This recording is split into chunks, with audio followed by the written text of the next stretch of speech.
So tell me about your reaction to it. How did the script come to you, and what was your take on it when you first read it? Well, I instantly responded to it just because the writing was so good, and it's so rare to read a woman's character that's so just has potential for so much, just so many choices. There was just like no end to who she could be. Mm-hmm. And I also already knew that Thomas was attached, and so he's just, I think, one of our greatest actors that we have, and I was really excited at the idea of working with him. So I didn't even finish the script before I talked to Jay, and then during our conversation, we had such a open conversation, and I was sort of telling him that, things like, oh, I just don't know if I can't play a femme fatale kind of in the Sharon Stone vein. I just don't think I'd be good at that. But, she also could be this kind of more like childlike kind of game player who really, what if she fell in love with Thomas for real, because that's just who she is. She just doesn't understand reality and fantasy and whatever. We just started having this conversation. He was like, yeah, that could actually be really great. And he was like, yeah, I like that idea. And then I found myself like committing on the phone. Wow. We were just like having a conversation, but it was going so well, and I hadn't even finished the script. Well, that's what's unique about it, I would think, because you said that it was kind of open for interpretation, this role, and building it was getting the tone of the character important. When did you feel a danger of going too far or not going far enough? Yes, definitely. I was very there's certain movies that even after I do them, I just can't even bear to look at them because I'm so terrified that I'm going to look at them and go, yep, you didn't do it. Nope, you didn't go far enough, or, oh, that didn't work, or, God, I just can't. I'm so scared to see it, and this was definitely one of them. I did not want to see it. So I knew that was a good thing. I always feel like it's kind of good if you're doing work where you're terrified and you're not sure it's going to work. Yeah. But then when I was actually on the set, which was odd, is that because Jake is such a encouraging, very sweet, and he was so grateful that we were there. He was constantly saying, thank you so much, thank you. Mm-hmm. And I was just so not used to that kind of instant support. You always feel like you have to earn the respect of the director, and by the end, he's like, I'm very happy you were in the movie, But the whole time you're wondering if you've done what would please him. And Jake just gave it up so quickly in the beginning that I think he really helped us to just kind of feel free. Right. And then as I get to know him more and more, I'm just amazed at how his vision was so specific. He really knew what he wanted so specifically that the reason why he was grateful, I think, is because he started to see it come alive in front of him. He's like, oh, this is exactly what I had hoped, and all the details of that movie, when I see it, I'm like, my God, the jukebox, I think, is such a brilliant part of the movie, and just, I'm just amazed that his mind and imagination could conceive of all of this movie. Well, and I think kind of giving you that freedom as a performer would be really important for a role like this. But even so, when you're doing it, is there ever a moment when you think, yes, I have her, or is it just all of an ongoing process where you're constantly reaching? I just think at some point you just have to trust and then just go, because I sort of made a kind of bold choice, and once I made the choice, I was kind of stuck. I couldn't really go back, and it really helped me. And I was so happy in a way because I really believe that she just lives in the moment, and she, the plan changed 10 times in her head based on thinking, oh, I like this guy. He's really cute, and he really likes me, and this could be really fun. And I didn't overthink it too much because I realized that was who she was. If I did overthink it, then I would become the calculated femme fatale. And I really wanted to see if I could get into the head of someone who just was so excited to play. Right. And didn't understand the consequences of what she was doing. Even, at the end, it was literally like, what do you mean you're going to slap me across the face? All right, I'm going to hit you with a piece of beef. And then I'm going to hit you again. And I didn't know you died. You died? Shit. All right, now we got to take care of this. what's going to happen now? All right, fine. Someone's got to kill somebody, or else I'm going to get in trouble, and I'm not getting in trouble. Yeah. Like I felt like that was. It was never, I'm going to get her to come over here and I'm going to kill her with the beef, Right. No, I understand. But this being an independent film, Jake said that it was something like a 19-day schedule, and I'm sure your work on it had to have been even less than that. But yeah. when you're working on an independent, a smaller project like this with a short shooting schedule, what does that do for you as an actor? Is it helpful in any kind of way? Yeah, totally helpful. Yeah, very much so. For me, anyway, because, again, you can't overthink it. You have to commit and then just go. And you feel like you become the character much more so because, your life doesn't invade. You're not constantly going back and forth. I have to go back and forth because I'm a mom of 3 people. Like, I can't, just live in the insanity and go off the deep end. I have to go back and be a mom. So I'm really used to now going in and out of character a lot. But yet the intensity of the experience, I think, helps you hold your character easier. Yeah. And I just find it very stimulating, and I just love the, sometimes on those 16-hour days or 18-hour days, and you're like, God, these little movies are going to kill me. But overall, it's much more creatively alive. And I've always gotten to play the most extreme characters because a big budget movie is never going to have a character like this in it, ever. Yeah. So you've got to bless them and love them. You can't wish you were doing big budget movies because, obviously they pay the bills and you have to do them. But you have to keep looking for the gem characters.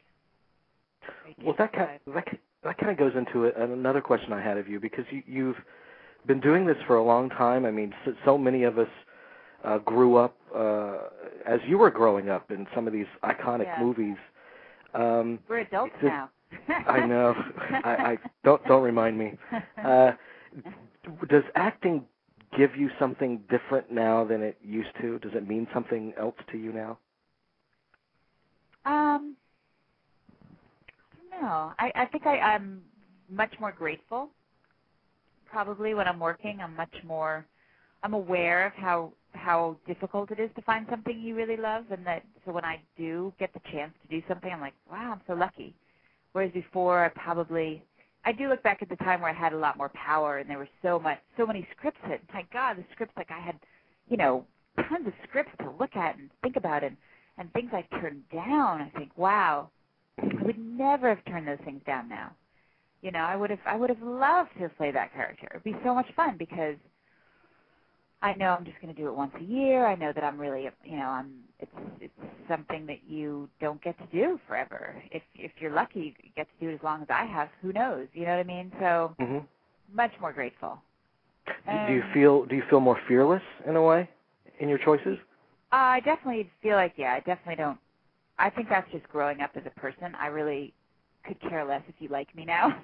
Whereas I'm sure there was a lot of, that was just part of my personality. I was a little more kind of constricted by wanting to be liked in general. So I do feel I'm freed up actually when I'm working. Like if I'm not, I don't feel like I'm doing something to please somebody. I feel a little more like I'm trying to please myself. Right. Which is probably just growing up a little and kind of, I think an artist has to please himself and the director. They have to please each other, but you can't. You have to express what's going to stimulate you. You can't be constricted and, be a robot. So that's definitely changed a lot. So you said that you find it difficult to watch yourself in some of these films, but have you seen Don McKay with an audience yet? I have. I got to see it. Of course, the first time I saw it with an audience, it was completely finished, and I'd really only looped, and I saw a few scenes when I looped. Yeah, I was so happy at how much the audience laughed. I thought that was like such a welcome surprise and really wonderful. And that they seemed to really enjoy the ride. Like they really got it, and they stayed with it. And I was really so happy. That to me is the best feeling when you're in an audience and they're with the movie, and I see that with my husband's films a lot, like documentaries, and I'm like, wow, they're really with the movie, and they're really engaged, and it's harder to really feel that with just other movies, you know. Right. Yeah. But I have a couple of questions. If I can pick off a couple of questions from our listeners real quick. Yeah. For you. A listener, Carl with a K, wants to know, did you base Sara in Leaving Las Vegas on someone in particular? No, definitely not. I definitely got to know some people in that world, and I learned a lot about sort of the psychology of what would be a character who is in that world would feel on many different levels, and try to understand what would drive her through that kind of research. And then I felt like it was my duty to just like throw myself into it with my own psychological makeup, and just put myself right there as if that, you know, that was me, and these are the situations I'm in, and this is how I'd react, and just try to, you know, put myself in there. Mm-hmm. So yeah, I didn't really have anyone to base it on except my own psychology. Did that feel like a kind of a different phase that you entered following that movie for you in your career? Kind of, although I guess I did get a chance to play a lot. I did get more opportunity, obviously, but when I still look back and I go, wow, I really should have been doing more independent films after that. I should have just been just nonstop looking for them, because I would have had so much choice. I would have actually had more power to really find even more amazing characters to play. And I think I possibly got lost in having a, quote, career for a few years there, and then I think motherhood took over, and then I think I just lost a little of that power to find those movies. And then, you know, a few movies don't come out, and you're like, shit, now I have to really struggle to get those parts again. So I do feel like I could have maybe stuck to just finding great parts then. You know what I mean? And not cared about the career, because that was probably going to be a tough one anyway. You know? Right. But even so, you've got, if I'm reading it correctly, you've got 4 additional movies in the pipeline coming up. Well, the one movie, I think Waking Madison will probably never see the light of day. That was something I did like probably 4 years ago that I don't think will make it out there. But Piranha, yes, definitely will come out. And I really actually, that is a big budget movie, but I was lucky. I got to work with a great director. And I loved working with him, and I think it's going to be really fun. Who directed that one? Alex Aja. Alexander Aja. He did Hills Have Eyes. Yes. So that was that turned out to be a really, really challenging experience. It was kind of, you know, playing an action hero, having to be a sheriff of all things. That took me a long time to get used to. I felt like a fraud for the first few days. And then the thing that I really love that hopefully will get distribution is called Janie Jones, which is it's very much a supporting part, but a really wonderful part. I got to play the mother of Abigail Breslin, and a very distraught mother who abandons her kid to a father that she doesn't know that I 13 years before had an affair with. And I'm a meth addict, and I can't take care of her, and I sort of abandon her and give her over to Alessandra Nivolo, who's a sort of fading rock and roll star. And it's this beautiful love story, really, between a father and a daughter, and it's kind of edgy and kind of very honest. And it was just really a great experience, great actors, and a great part, even though I'm only in like 4 scenes, or 3 scenes or whatever. It was just like great scenes and really challenging and scary and hard to do. Well, those really just those. You've been saying that the independent films that you're offered, they're the most interesting roles for you. It sounds like it. Yeah. They have to. I mean, they have to be invariably, because you know that's what makes them unique. And a big studio is not going to spend money on such a small, as they say in quotation marks, such a small movie. In fact, I think the small movies become large movies, because they actually, you know, they tackle real humanity, and they take you really on a ride that's more emotional and more complicated than, seeing the same movie over and over and over and over and over again. I agree. Yeah. Yeah. Before I let you go, can I just ask you about working on Curb Your Enthusiasm? Because I don't think there's a funnier show in the history of TV. Yeah, and that last season was like a perfect season, huh? Yes, it was. Yes, it was. I hope he comes back and does it again. He always, I guess, threatens to. I think he is. Is he coming back? Jeff Garlin and Richard Lewis both think that he's doing it. Really? Yeah. Oh, I hope so. Yeah, he's awesome. I got to know him through Davis, my husband. The two of us were on the awards circuit, kind of as the plus ones over on the side. His wife at the time was a producer of Inconvenient Truth. Mm-hmm. And so Davis directed it and whatever. So I was there, and we got to know each other through that. And he was great. He was like, I think I have something, you should do on this. And I had no idea what it was. I had no idea it was anything to do with the Seinfeld reunion. Nothing. Zero. So it was a little shocking when all of a sudden I was auditioning for something in front of Jerry Seinfeld. I was like, what? Oh, God. That was